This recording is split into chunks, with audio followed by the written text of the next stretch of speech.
In the late 17th century, the British were starting to look north in New France, the French colony in Canada, for new land to claim. In 1670, a path to reach North America through the top was discovered, and the British wanted it. The British claimed the land and gave control of it to the entirely private Hudson's Bay Company. In 1754, relations between France and Britain quickly soured. The two superpowers got into a war, known as the 7 Years' War, where the French were originally winning in North America. However, not once to lose, the British poured thousands of troops from Europe into New France to turn the tide of the war. In 1759, the French and British came head-to-head in the quick and decisive Plains of Abraham battle. The British ultimately claimed victorious, and the 1763 Treaty of Paris, New France and most of Louisiana was given to the British. During this time, in British colonies on the eastern Canadian coast, the British were rounding up thousands of Acadians and deporting them back to France or other locations. Thousands died because of this action, and many more were left separated from their loved ones. In 1774, the British recognized New France as a British colony and renamed it Quebec. During the American Revolution, colonists moved troops up to try and capture Montreal and Quebec City, but failed after a cold winter kicked in. After the war, many loyal to the British Crown left the new country to British colonies in Canada, where they settled. In 1812, American President James Madison declared war on the British with full support from Congress and the Senate. American troops were able to easily defeat the light amount of troops in Upper Canada and occupied the capital, York, briefly. However, British reinforcements soon arrived and they were able to chase the Americans out of Canada and back into America. The British didn't stop there, however. Troops were marched down to Washington where they burned the White House down. The war was a British success and gave many Canadians a feeling of national pride, since many fighters were average citizens who armed themselves and went and fought.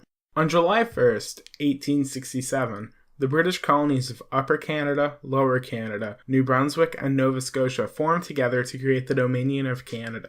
British colonies in North America started joining the new country, with the last one, Newfoundland and Labrador, joining in 1949.